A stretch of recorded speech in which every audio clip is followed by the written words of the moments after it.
Layer है ये remove हुआ है, तो ये काफ़ी ब्लैकिश कलर का है, इनकैप्सुलेटेड सा लीजन है।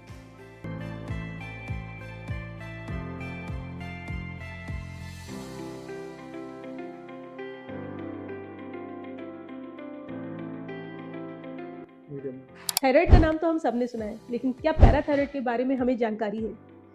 ज़्यादातर लोगों को नहीं, क्योंकि ये बहुत ही छोटे ग्लैंड्स होते हैं, थायराइड के पीछे रहते हैं, और अगर जो थायराइड सर्जरी कर रहा है सर्जन, उसको उस ग्लैंड के बारे में जानकारी नहीं है, तो वो उसे देखने की कोशिश भी नहीं करता और उसे बचाने की कोशिश भी नहीं करता। लेकिन ये ग्लैंड्स बहुत इंपॉर्टेंट होते हैं हमारी बॉडी के लिए, क्योंकि ये हमारी बॉडी के कैल्शियम मेटाबॉलिज्म को संचालित करते हैं। ये ग्लैंड्स रिलीज करते हैं पैराथायराइड हार्मोन, और ये पैराथायराइड हार्मोन हमारे ब्लड में कैल्शियम लेवल को रेगुलराइज करता है, उसे बढ़ाने की कोशिश करता है। अगर 11 के ऊपर कैल्शियम पहुंचता है तो कहीं वो हमारे ग्लैंड्स हैं उनको निगेटिव फीडबैक देता है, और ये जो ग्लैंड है ये पैराथायराइड हार्मोन के सिक्रीशंस को कम कर देते हैं, और इस तरह से हमारी बॉडी एक परफेक्ट होम्योस्टेसिस के साथ चलती रहती है। बट प्रॉब्लम आती है जब इन ग्लैंड्स में कोई ट्यूमर डेवलपमेंट हो जाता है, और ज़्यादातर ये ट्यूमर्स ये हाइपर फंक्शनिंग ट्यूमर्स होते हैं। तो ये करते क्या है, जो एक नेगेटिव फीडबैक मैंने अभी आपसे डिस्कस किया था, वो फीडबैक यहाँ ख़त्म हो जाता है। ग्लैंड से हार्मोन निकलता रहता है। उसको मतलब नहीं कि हमारी बॉडी में, हमारे ब्लड में कैल्शियम का लेवल कितना है, और वो उस कैल्शियम के लेवल को बढ़ाता रहता है।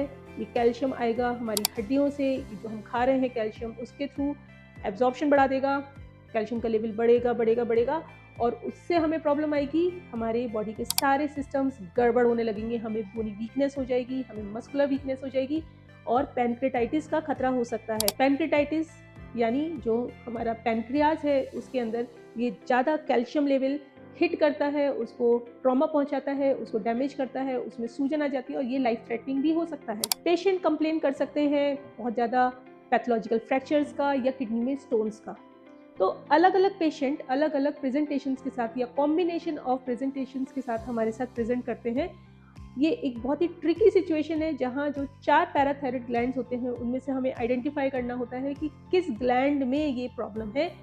इसके टेस्ट होते हैं, ये टेस्ट करा के हम ये आइडेंटिफाई करते हैं, फाइंड आउट करते हैं कि इस पर्टिकुलर ग्लैंड में प्रॉब्लम है, और उस हिसाब से अपनी सर्जरी को प्लान आउट करते हैं। तो ये पैराथायराइड सर्जरी की कैसे जाती है, एज एन एंडोक्राइन सर्जन हम लोग कैसे इस सर्जरी को करते हैं, ये आप आज हमारे साथ देखिए एक 45 टू 50 ईयर ओल्ड फीमेल में, जिनको रिसेंटली कोलिसिस्टेक्टमी हुआ, बट उस दौरान उनके कैल्शियम्स को मेजर नहीं किया गया, लेकिन आफ्टर सर्जरी उनको पेन होने लगा, पेट फूल गया, पता चला उन्हें एक्यूट पैनक्रेटाइटिस है। और जब इस एक्यूट पैनक्रेटाइटिस को इन्वेस्टिगेट कराया गया तो पता चला कि ये तो हाइपर पैराथायरॉयडिज्म का प्रॉब्लम है, क्योंकि उनकी कैल्शियम लेवल्स बहुत हाई थे, 12-13 के करीब चल रहे थे। इस प्रोसीजर में हम एक ओपन अप्रोच लेंगे और हम आइडेंटिफाई करेंगे उस ग्लैंड को सबसे पहले, जिसको हमने अपनी इमेजेस में देखा है, उसको हम रिमूव करेंगे, फ्रोजन सेक्शन बायोप्सी के लिए भेजेंगे। साथ ही साथ हम इंट्रा ऑपरेटिव पीटीएच मॉनिटरिंग करेंगे और ये देखेंगे कि क्या हमारा पैराथायराइड हार्मोन का लेवल ऑपरेशन के दौरान भी कम हुआ है कि नहीं हुआ है। बहुत ही इंटरेस्टिंग प्रोसीजर है ये, बहुत ही हाई एडवांस टेक्निक है जो कि हमने प्रोवाइड की है हमारे पेशेंट्स के लिए, वेस्टर्न यूपी के पेशेंट्स के लिए, ताकि पैराथायराइड ट्यूमर्स का सही मैनेजमेंट और सबसे सटीक मैनेजमेंट हम उन्हें प्रोवाइड कर पाए। तो देरी किस बात की, चलते हैं। हमने रिकॉग्नाइज किया ये क्लैविकल है, क्लैविकल के जस्ट नीचे है, तो ये ट्रैकिया है और इसके ऊपर हमारा ग्लैंड है, थायराइड ग्लैंड, जो नॉर्मल है लेकिन उसके नीचे है, तो ये हमारा क्लैविकुलर हेड है, इसके नीचे मिलता है। ये स्टेनोक्लीडोमास्टोइड जा रही है, यहाँ हमें कहीं मिलेगा, तो हमें काफ़ी कुछ पुल करने की ज़रूरत पड़ेगी। लेट्स सी कैसा रहता है। So now we are starting.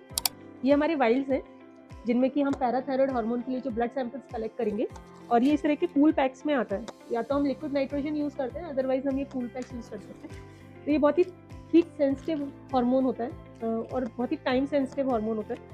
तो हीट सेंसिटिव के लिए हम उसको थोड़ा सा कूल डाउन करके रखते हैं ताकि जल्दी मेटाबोलाइज ना हो, 2 से 5 मिनट के अंदर ये मेटाबोलाइज हो जाता है। तो ये बहुत इंपॉर्टेंट है कि हम इसको कूल पैक में रखें और इसकी कोल्ड चेन मेंटेन करें। तो इसमें हम लेंगे प्री इंसिजन, मतलब कि अभी हम जब इंसिजन ले रहे होंगे, एक चीरा लगाने से पहले हम एक ले लेंगे सैंपल, फिर हम जब बिल्कुल ग्लैंड को निकालने वाले होंगे तब लेंगे, उसके 5 मिनट बाद लेंगे, 10 मिनट बाद लेंगे और 15 मिनट बाद लेंगे, और इसको हम चेक करते हैं मियामी क्राइटेरिया से, जिसमें मोर देन 50% का फॉल होना चाहिए। तो लेट्स सी हमारे इस केस में क्या होता है।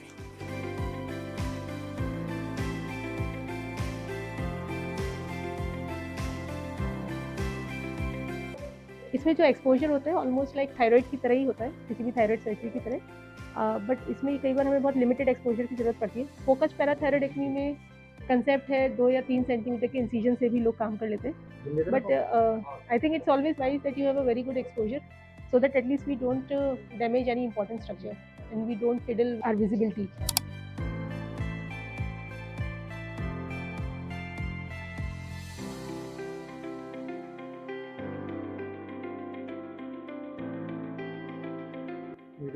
हमारा ग्लैंड कुछ यहाँ है, तो ये हमारा कैरोटिड शीथ हमें मिल गया, इंटरनल जुगुलर वेन मिल गई, ये लेफ्ट लोब ऑफ थायराइड है,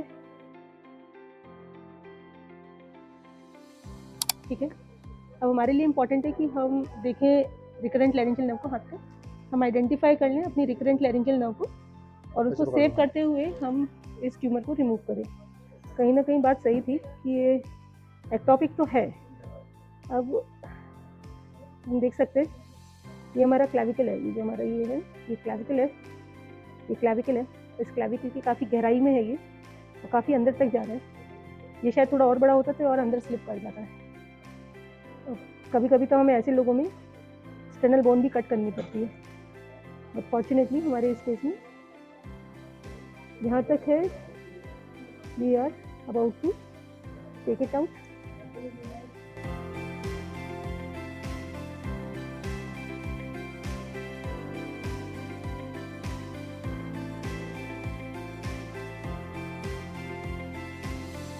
ये ट्यूमर है, ये रिमूव हुआ है, तो ये काफ़ी ब्लैकिश कलर का है, इनकैप्सुलेटेड सा लीजन है, and this was the lesion that is out. ये जाएगा फ्रोजन सेक्शन के लिए।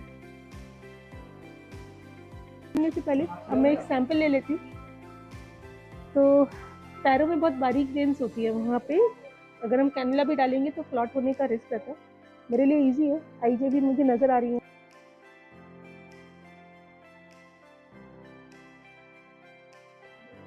जो हम इंट्रा ऑपरेटिव पीटीएच मॉनिटरिंग करते हैं, इसमें बहुत सारे क्राइटेरिया होते हैं, Rome criteria, Vienna criteria, Miami criteria.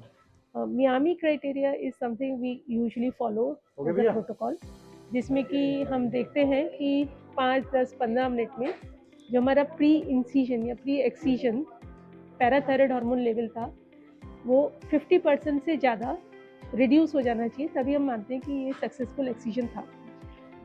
तो अभी हमारा सब कलेक्शन हो रहा है, हमारे 3 सैंपल्स कलेक्ट हो चुके हैं। अभी हम 10 मिनट पोस्ट एक्सीजन का कलेक्ट करेंगे और उसके बाद 15 मिनट पोस्ट एक्सीजन का कलेक्ट करने वाले हैं। टाइम सेव करने के लिए और पेशेंट के बेनिफिट में हम इसको क्लोज करते हैं, एंड अगर रिपोर्ट में कुछ गड़बड़ हुई तो हम दोबारा से इसको एक्सप्लोर करेंगे, और अगर नहीं हुआ तो will finish this case there only. अभी रिपोर्ट अवेटेड है और हमने सारे ग्लैंड्स एक्सप्लोर कर लिए, बाकी सारे पैराथायराइड हमें नॉर्मल लगे। फिलहाल हमने इसको क्लोज कर दिया है और we are just waiting for the reports. We are expecting कि अगले 10-15 मिनट में हमारे पास रिपोर्ट अवेलेबल होगी। So by the time I am as a surgeon I am the washing my self, my anaesthetist is with the patient, और मेरे assistant हैं वो इसको क्लोज कर रहे हैं। उसकी ड्रेसिंग्स हम करके रखेंगे विद द होप कि हमारी रिपोर्ट्स नॉर्मल आने वाली हैं and this surgery is going to be complete. In case अगर कुछ भी ऐसा रिपोर्ट में आता है जिसमें हमें दोबारा री एक्सप्लोर की ज़रूरत पड़ेगी तो 2 मिनट में हम उसको ओपन करके दोबारा री एक्सप्लोर करेंगे, और आई एम सिंपली होपिंग कि इस तरह की कोई रिपोर्ट ना हो और हमारी सर्जरी कंप्लीट हो जाए। तो हमारे रिजल्ट्स अब आ चुके हैं। हमारा जो pre incision inter operative PTH था वो तकरीबन 500 के करीब था, और पोस्ट एक्सीजन 15 मिनट में ये 25 पर आ गया है, मतलब मोर देन 50% ड्रॉप हुआ है, विच इज़ कन्फर्मेटरी कि हमारा जो ट्यूमर था वो आउट हो गया। इसके अलावा हमारा जो पैराथायराइड ग्लैंड था वो 1 ग्राम के करीब पैराथायराइड टिश्यू था और वो पैराथायराइड ट्यूमर कंफर्म हुआ है। बाकी क्लिनिकली तो मैंने आपको ऑपरेशन के दौरान दिखाया कि हमारे सारे पैराथायराइड ठीक है। तो now we are done with our surgery and I am very happy and glad to see the result, and I hope कि अब हमारे पेशेंट की जितनी भी प्रॉब्लम है कैल्शियम रिलेटेड वो सॉर्ट आउट हो जाएगी।